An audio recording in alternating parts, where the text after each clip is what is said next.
going through. Our focus is what is so hot about spices, and this is specifically why are they so valuable? Why are they so valuable?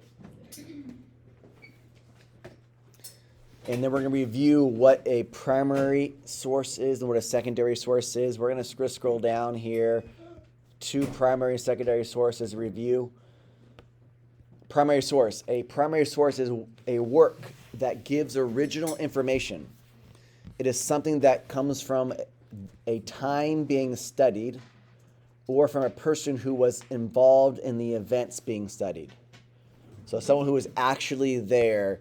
And so during this time, if there was someone who lived in Calicut and experienced trading spices firsthand, they were a merchant and they were writing a journal, and we found that person's journal and we were reading from it, that would be a primary source. That journal was created during the time that we're studying. Secondary source. A secondary source does not give original information.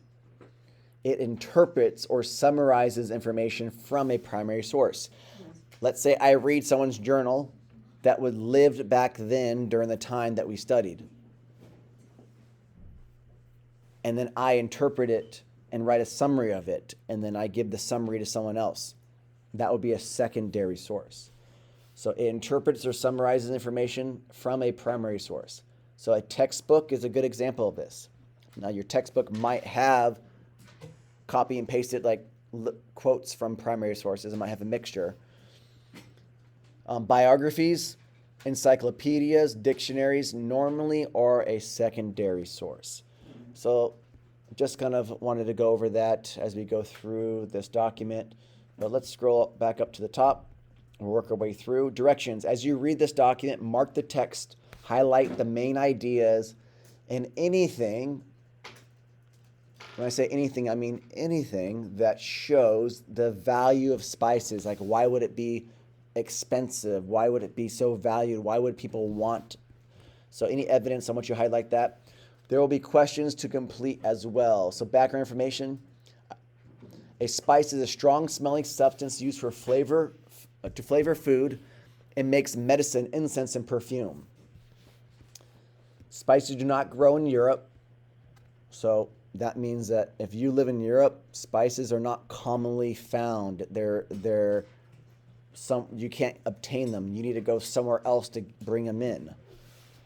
Strong smelling substances from Europe, such as parsley, garlic, or oregano, are called herbs.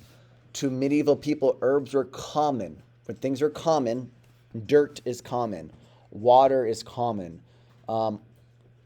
During this time of year, leaves that have fallen off trees, common. Not very valuable when everyone can obtain. There's a lot of them. It's typically not very common. So if something is easily accessible to a lot of people, it's not going to be expensive. To medieval people, herbs are very common and ordinary. Spices were exotic. Spices were exotic. Treats from Asia. For a rich person, buying spices was one of the ways to show off wealth. Show off wealth. Ordinary people could never afford to buy spices. So take some time right now. I want you to go back, highlight anything in here that might show spices being valuable. Spices being valuable. And when you're ready to move forward, you can pause the video and ready to move forward, push play.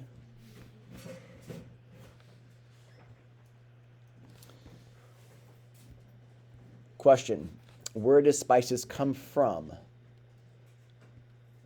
Where do spices come from? So the answer is already here for you. It'll be Southeast Asia. Or you can say Trade Circle 7. And Trade Circle 8 actually had spices as well.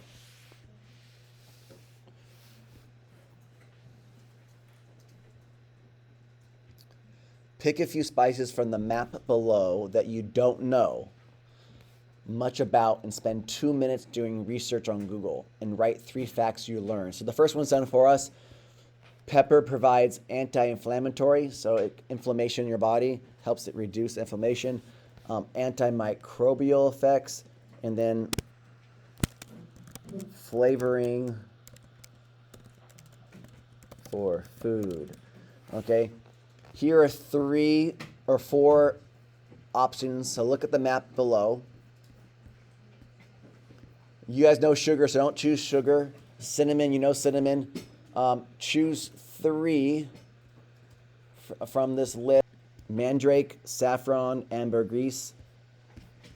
You can choose those. Frankincense, balsam, myrrh, sandalwood. So choose 3 you don't know. Google and write 3 facts. Pause the video, and when you're ready to move forward, push play.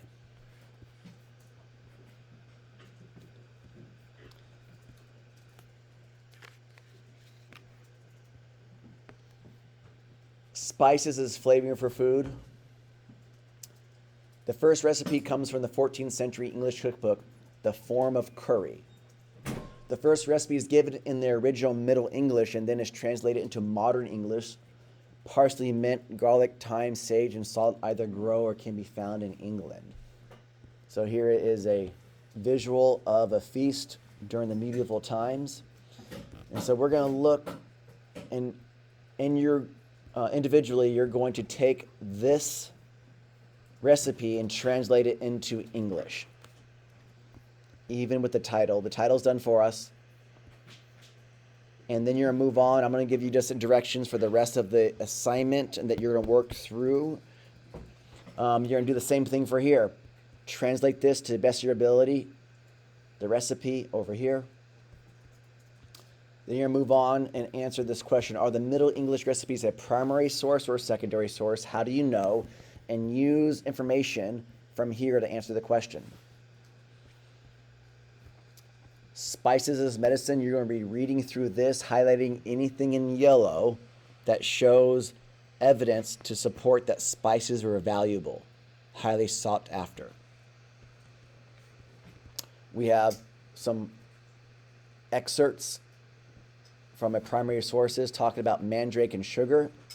Read through this. Again, highlight in yellow anything that shows the value of why somebody would pay money for this substance, this spice. Now, technically sugar, not a spice, but it's used in a way to kind of help with certain things. As you read, you'll kind of pick up on that. Lastly, you're going to just read these descriptions, how medieval doctors use spices as medicines, and then you're going to answer these 3 questions. Are the medicine descriptions a primary source or a secondary? How do you know? Again, cite from the definitions above. Make an interpretation on the evidence. What was so hot about spices? Why did medieval people value spices so highly? Include evidence. Include evidence to support this response. This right here, this is going to be multiple sentences easy. If you did the work and you highlight it and mark the text, this will be multiple sentences, it'll be a paragraph. And then list 2 pieces of evidence that support your interpretation.